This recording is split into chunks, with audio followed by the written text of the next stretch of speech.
ذمہ داری یہ بنا بدمک تم کن اعتبار تم انجام دپا تمو رچو کامو مز می رزقم یاسا عفافن پنس علاقس مز پاک دامنی ہن محفول بپا کر عفافن و اقدام دپا یت جائے تی کن جائے باطل سرگرمی آسا تہن توڑ کرنے خطر چھ میں تس گرن اقدام تی پیوا کر عفاف و اقدام و حزم و نائل دپا تس گرن چھ میس ذاتس مز عزائمن ہز انتہائی زیادہ بہتات تی آسا سچ میں خدا سن زس پہ نم کتن بروس تی اعتماد آسا انتہائی زیادہ عزم و اراد سان چھس بہ بہرحال تت کت تہ وات دپا ویل بہ حقک مزاج چھ ونس بہ زیوی رنگ حق ونا دپا ام ست کن سات لکن پنہ جائے دپا ادز یہ اصل کی تعد ذنوبی عند قومی کثیرۃ دپا ام چھ میں ونا ادز ام ست بلایا گناہ ست یہ ہویو آسا ونا یہ حق زیادہ ونا دپا تعد ذنوبی عند قومی کثیرۃ ولا ذنب لی دپا حالانکہ مشن کان گناہ آسا کی الا العلا والفضائل مش پروردگار نے علم سمجھ آسا عطا کرمت دین فہم آسا عطا کرمت یہ حق کت چھس بہ لکن تائیں واتنوا کن سات تمن ٹٹ لگا مجھے باسا یہ بہرحال امیک مصداق تہ حضرت مولانا مفتی عبداللطیف صاحب سان علاقائی اعتبار تحصیل سطح پہ یا ڈسٹرکٹ لیول پہ بدم امن دعوت سکن امی شعر ست الا فی سبیل المجد ما انا فاعل عفاف و اقدام و حزم و نائل تعد ذنوبی عند قومی کثیرۃ ولا ذنب لی الا العلا والفضائل حضرت مولانا مفتی عبداللطیف صاحب دم برکات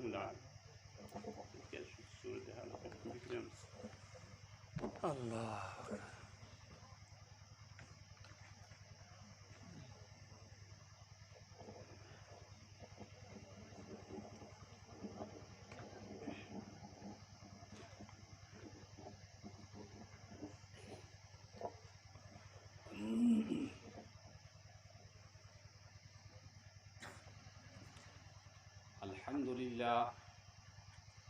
الحمد لله نحمده ونستعينه ونستغفره ونؤمن به ونتوكل عليه ونعوذ بالله من شرور أنفسنا ومن سيئات أعمالنا من يهده الله فلا مضل له ومن يضلله فلا هادي له ونشهد أن لا إله إلا الله ونشهد أن سيدنا مولانا محمدا عبده ورسوله أما بعد فأعوذ بالله من الشيطان الرجيم والجار ذي القربى والجار الجنب والصاحب بالجنب وابن السبيل وما ملكت أيمانكم إن الله لا يحب من كان مختالا فخورا الذين يبخلون ويأمرون الناس بالبخل ويكتمون ما آتاهم الله من فضله فقد آتينا آل إبراهيم الكتاب والحكمة وآتيناهم ملكا عظيما فقال النبي صلى الله تعالى عليه وسلم المسلم من سلم المسلمون من لسانه ويده وقال النبي صلى الله تعالى عليه وسلم لا يؤمن من لا يؤمن جواره بوائقه أو كما قال عليه الصلاة والسلام وقال النبي صلى الله تعالى عليه وسلم المؤمن مالف ولا خير في من لا يعلف ولا يولف وقال النبي صلى الله تعالى عليه وسلم من حرم الرفق فقد حرم الخير كله أو كما قال عليه الصلاة والسلام وقال النبي صلى الله تعالى عليه وسلم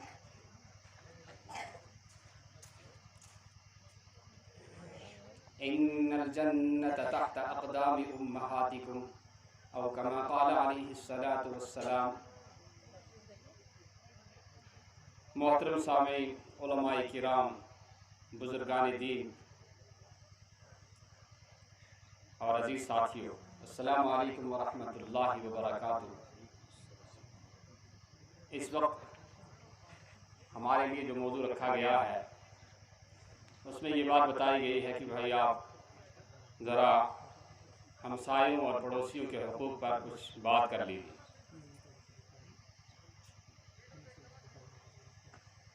اور جس طرح کا ہمیں حکم ہوا ہے ہم کوشش کریں گے کہ اس پر تھوڑی سی باتیں کچھ عرض کر دیں۔ اللہ تعالیٰ مجھے صحیح کہنے کی اور سب کو صحیح طرح سے عمل کرنے کی توفیق نصیب فرمائے۔ مکرمی جناب مفتی محمد امتیاز صاحب القاسمی دامت برکاتہم العالیہ نے ہماری جو تعریف آپ کے سامنے کی،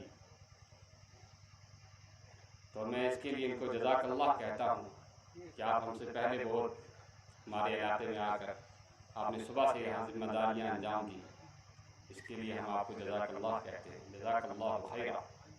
اور ساتھ ساتھ انہوں نے ہمیں اپنی ذمہ داریوں کا احساس بھی دلایا۔ بہت اچھی بات ہے کہ آپس میں اجتماع ہوتا رہے، اکٹھے ہوتے رہیں، کچھ لیں کچھ دیں، خیر کی بات آدمی کو مل جائے تو بہت اچھی بات ہے۔ اور جہاں علماء ہوں اور جہاں قرآن کی نسبت پر کوئی مجلس ہو، کوئی جلسہ ہو، تو اس کی عظمت کا، اس کی قیمت کا، اس کی قدر کا کیا کہنا۔ اللہ تعالیٰ قبول فرمائے۔ ہمارے اندر بہت ساری صلاحیتیں اللہ نے رکھی ہیں، بس دیر اتنی ہے کہ ان صلاحیتوں کو ہم صحیح طرح سے استعمال کر لیں اور ان کو اس صلاحیتوں کو باہر نکالنے کے بعد انہیں اللہ کے حکم اور جناب رسول اللہ صلی اللہ تعالیٰ علیہ وسلم کے طریقے کے مطابق استعمال کریں اور ریلیز کریں۔ تو میرے بھائیوں،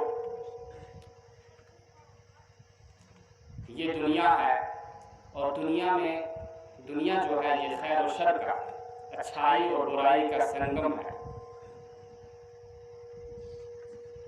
یہاں اچھائیاں بھی ہیں، یہاں برائیاں بھی ہیں۔ یہ جنت نہیں ہے کہ یہاں عیش و آرام ہی ہو، یہاں کسی کو کوئی تکلیف نہ پہنچے، ایسا تو ہو نہیں سکتا۔ یہ تو جنت ہی ہوگا جہاں الا قولا سلام سلامہ کی آوازیں سنائی دے گی۔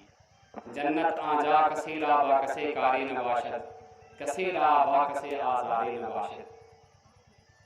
تو یہاں تکلیفیں آتی ہیں اور ان تکلیفوں کو جھیلنا اور اللہ کے لیے ان کو برداشت کرنا، اس پر اللہ جو اجر دیں گے وہ بہت بڑا ہوگا، اور اس پر اللہ جو ثواب دیں گے وہ بہت زیادہ ہوگا۔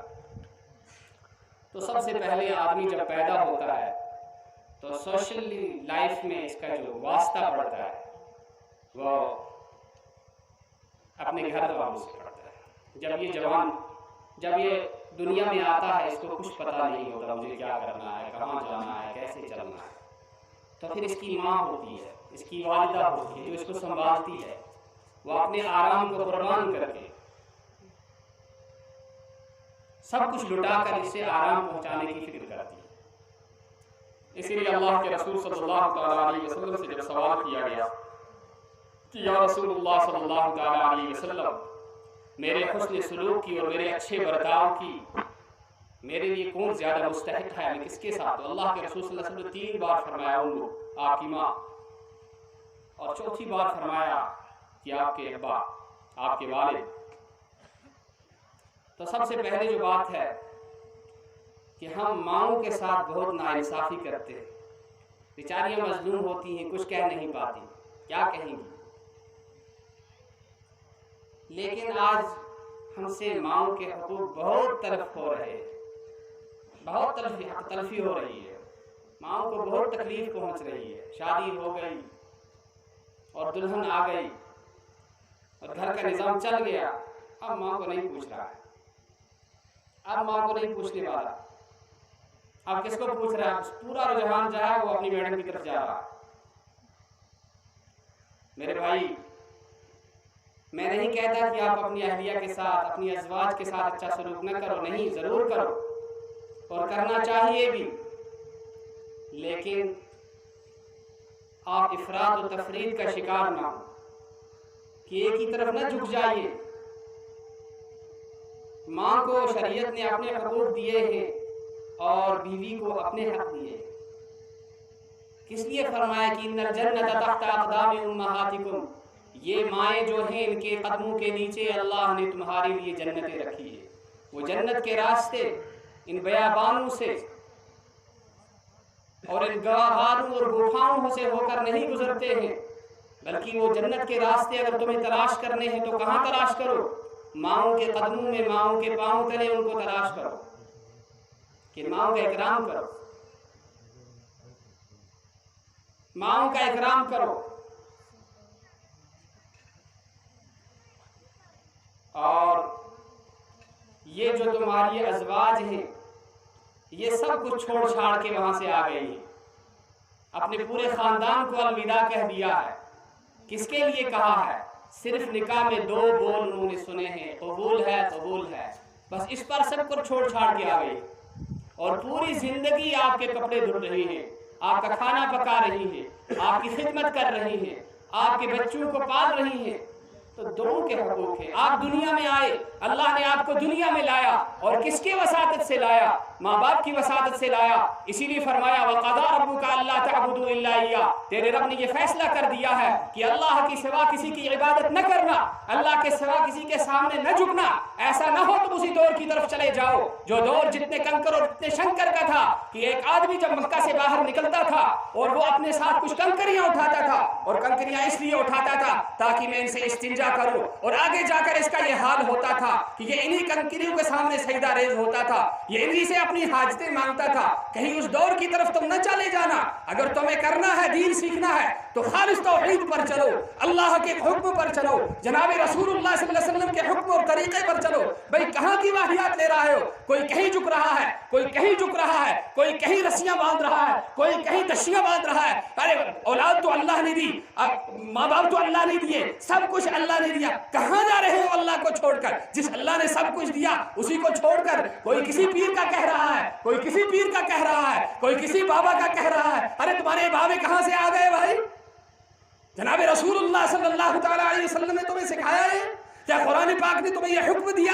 کیا اللہ کے رسول نے اس کی تعلیم دی؟ کیا سیرت کے اندر، کیا اجماع کے اندر، کیا قیاس کے اندر، کیا اصول حدیث کے اندر کوئی بات ملتی ہے؟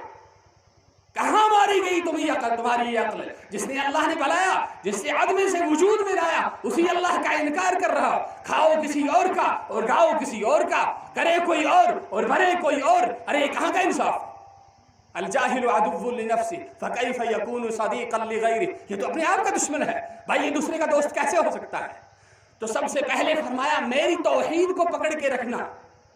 ایسا نہ کرو کہ تم سے کہیں سے یہ 2 نمبر کی غذا کھاتے رہو. تمہیں دین کا شوق ہو لیکن تمہیں اچھا دین نہ ملے، تمہیں پیور دین نہ ملے.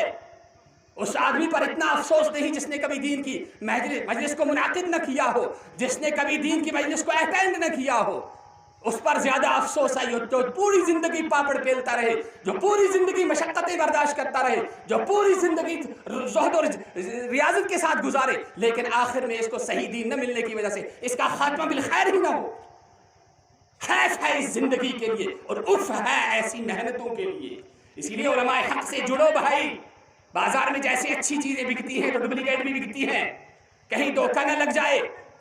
اور برانڈڈ چیز دو، برانڈڈ چیز. اور وہ برانڈڈ چیز کیا ہے؟ علیکم بسنتی و سنت خلفاء الراشدین. میری سنت کو پکڑو، میرے خلفاء کی سنت کو پکڑو. تمسکوا بہا، اس کو اچھی طرح سے پکڑ لینا. وعضوا علیہا بالنواجذ، اور دانتوں سے پکڑ کے رکھنا کہیں چھوٹ نہ جائے. دنیا فتنوں سے بھری ہوئی ہے. تو یہ ضمن ایک بات آ گئی. اور دوسری بات جو ہے وَقَضَىٰ رَبُّكَ أَلَّا تَعْبُدُوا إِلَّا إِيَّاهُ وَبِالْوَالِدَيْنِ إِحْسَانًا. دنیا میں آئے خود ہی نہیں آ گئے، اللہ نے اس ماں باپ کی وساطت سے تمہیں دنیا میں لایا ہے، تمہیں زندگی بخشی ہے. کس کی وساطت سے بخشی؟ یہ ماں باپ ہے جنہیں تم آج جھڑک رہے ہو، جن کی تم نافرمانی کر رہے ہو، جن کا تم دل دکھا رہے ہو. میرے بھائی فرمایا اگر عمر چاہیے تو ماں باپ کی خدمت کرو، علم چاہیے تو استاذ کو راضی رکھو. ہاں وقانی بجہلک ان جفوت معلما، اگر تو اپنے استاذ سے جفا کرے گا، وفا نہیں کرے گا تو یاد رکھنا نا جاہل رہے گا. جاہل، علم تیرے اندر آنے کا نہیں، معلومات آ جائیں گی، علم نہیں آئے گا. ہاں تو فرمایا ماں باپ کے ساتھ اچھا سلوک کرو. ایک دن ایک جنازہ جا رہا تھا، اللہ کے رسول صلی اللہ تعالیٰ علیہ وسلم نے اس کی تعریف سنی، بڑا اچھا آدمی، بڑا نیک آدمی، بڑا صالح، تو اللہ کے رسول صلی اللہ علیہ وسلم وجبت، یہ واجب ہو گئی۔ اور دوسرا جب آیا اس کے لیے بھی کہا وجبت، اس کے لیے بھی واجب ہو گئی۔ تو صحابہ نے عرض کیا اللہ کے رسول صلی اللہ تعالیٰ علیہ وسلم کیا چیز واجب ہو گئی؟ فرمایا من شہدتم لہ بالخیر وجبت لہ الجنہ ومن شہدتم لہ بالشر وجبت لہ النار، جس کے لیے تم نے جنت کی، جس کی اچھائی بیان کی، جس کی تم نے تعریف کی، اس کے لیے جنت واجب ہو گئی، اور جس کی تم نے برائی کی اس کے لیے جہنم واجب ہو گئی۔ اور پھر فرمایا انتم شہداء اللہ فی الارض، تم زمین کے اندر اللہ کے گواہ ہو، تم زمین کے اندر اللہ کے گواہ ہو۔ اور دوسری حدیث کی اللہ کے اندر اللہ کے رسول صلی اللہ علیہ وسلم نے فرمایا، جو کہ میں نے پہلے تلاوت کی، المسلم من سلم المسلمون من لسانہ ویدہ، کہ مسلمان وہ ہے جس کی زبان سے اور جس کے ہاتھ سے دوسرے مسلمان محفوظ رہے۔ یہ پھیرنک ماحول واسط بنائی کہ کات بولن شو تیل کو جاگے دیکھی تیل کار ببان تو دینی رو بٹنی ہے، آرام سان بیو مجمع جمعی تھوڑا شیطان یوشیشی دشمن انسان سن کیا چھے ایم دیتنا حضرت آدم علیہ نبینا علیہ السلام جن تسمز بہن احنز ایس قید دیت بن تلو سوری پر اعوذ باللہ من الشیطان، سوری پر اعوذ باللہ من الشیطان، بیو وہ سوخ کرت خدا دین و سوخ بھائی سال میں ایک دن آتا ہے، آج تو بیٹھ جاؤ نا، کچھ کھڑے ہو، کچھ پھر رہے، کچھ وہاں جا رہے، کچھ یہاں جا رہے۔ ارے اللہ کے رسول صلی اللہ علیہ وسلم کے سامنے جب صحابہ سنتے تھے بات کو نا بھائی، تو اگر کوئی جاندار آدمی ان کے سر مبارک پر بیٹھ جاتا تو احساس نہیں ہوتا تھا یہ جاندار ہے کہ بے جان ہے۔ بھی تو سوک کرے تریش ہو رہے، تریش ہو کہتے، تریش تھوئی ہوئی تھی، بیٹھ جاؤ بھائی اللہ کے دین کے لیے تقادم کو دبا لو۔ جب ادھر ادھر آدمی چلے جاتا ہے اٹھ کر تو پھر ذہن منتشر ہو جاتا ہے، مضمون نہیں آتا ہے۔ ان بیچارے مدرسے والوں نے کل سے اتنی محنت کی، دوڑ دھوپ کی، اور آپ حضرات سن نہیں رہے تو محنت کا پھل کیسے آئے گا؟ بیو پتہ جزاکم اللہ۔ تو فرمایا جس کے لیے آپ نے خیر کی گواہی دی اس کے لیے جنت واجب ہے، جس کے لیے شر کی گواہی دی اس کے لیے جہنم واجب۔ پھر فرمایا انتم شہداء اللہ فی الارض، تم تو زمین کے اندر اللہ کے گواہ ہو، تم اللہ کے جیسا۔ اور یہ مشہور مقولہ ہے، زبان خلق نقارہ خداست، کہ لوگ آپ کے بارے میں جو بولیں گے نا تو وہ اللہ کا نقارہ ہوتا ہے، اللہ کی آواز ہوتی ہے۔ تو میرے بھائیوں ہم اپنے اخلاق کو بھی ذرا درست کر لیں کہ ہم بے سینگ کی بکریاں نہ بن جائیں، کہ سینگدار جو بکری ہوتی ہے نا وہ کبھی ایک بکری کو مار دیتی ہے، کبھی دوسری بکری کو مار دیتی ہے کہ گھاس میں کھاؤں تو نہ کھاؤ۔ تو ہمارے پاس سینگ نہیں لیکن ہم بھی وہی کچھ بن جائیں، ایسا نہ ہو، ہم اپنے اخلاق درست کر لیں۔ اسی لیے اللہ کے رسول صلی اللہ علیہ وسلم نے فرمایا المؤمن مالف، یہ ایمان والا بڑا قابل الفت ہوتا ہے، یہ سب کو پیارا لگتا ہے۔ ولا خیر فی من لا یالف ولا یولف، اور جو محبت نہیں کرتا اس کے اندر کوئی خیر نہیں ہے، جس سے محبت نہیں کی جاتی اس کے اندر کوئی خیر نہیں۔ اور فرمایا المؤمن مرآۃ المؤمن، یہ مومن جو ہوتا ہے یہ مومن کا آئینہ ہوتا ہے۔ شیشس میں یہ بچو اس پوچھان پت کا شیش بنا داغ چھیا بیٹھ چھیا کریک کریک کرا سوچس مائکی پٹ کریک کریک کرا ایک کات کرا اے مائکی پٹ چھیا کریک کریک کرا شیش نہیں سمجھتے ہو، اور کوئی زبان سمجھتے ہو؟ کیا کرتا ہو؟ شیشہ زور زور سے چلاتا ہے، کیا کہتا ہو؟ چپکے سے کہتا ہے نا داغ کہاں ہے؟ ارے بات کرو بھائی، میں تقریر نہیں کرتا، میں بات کر رہا ہوں۔ کیا بھائی یہ شیشس میں ایک بچس پر داغ بہت اسے کیا ورشت بیٹھ بیٹھ کرا کریک کریک ایک کریک کریک چوز کرا ایک کات کرا سوچو بھائی اللہ تو بنا کیا شو بنا صبح اے بھائی بچ ساشی داغ یہ کر سے صاف، یہ کر سے صاف بچے تھپ کرے گسا بچا چھلان کیا کرا صاف کرا۔ ایتھے پٹ فرمو ایمان وول ایمان وولس کا غلطی وچھان چھو تم ساتن کیا کران سے تھپ کرے تھی ونا بھائی یہ چھ کمی کر تو دور پچھن ایتسی پہ اکتفا کریں کہ یہ چیز پاس ٲخر وتھان ونان چھ پروردگارا مت کر ہدایت میرے امس ہمسایس تہ کر دی ہدایت۔ والمؤمن اخو المؤمن، بے ایمان وول چھ ایمان وٲلِس کیا آسان بوے آسان، یہ بوے چھ توتہِ پننہِ ماجہِ ہُنٛد اڑ آسان، أمِس چھ کُنہِ نہ کُنہِ ساتہٕ رگہِ دگ وتھان ضروٗر۔ لہذا ایمان وول یُس چھُ سُہ آسہِ تکلیفس منٛز مبتلا، سُہ آسہِ کُنہِ تنگی منٛز مبتلا، اور بہٕ تہٕ ژٕ وٕچھِتھ تمہِ خٲطرٕ کرو نہٕ کُنہِ تہِ قٕسمٕچ کانٛہہ کوٗشش کینٛہہ، تمیُک تدور کرو نہٕ کینٛہہ، پگاہ آسہِ خۄداے سٕنٛدیُک جواب دیُن۔ یکف عنہ ضیعتہ،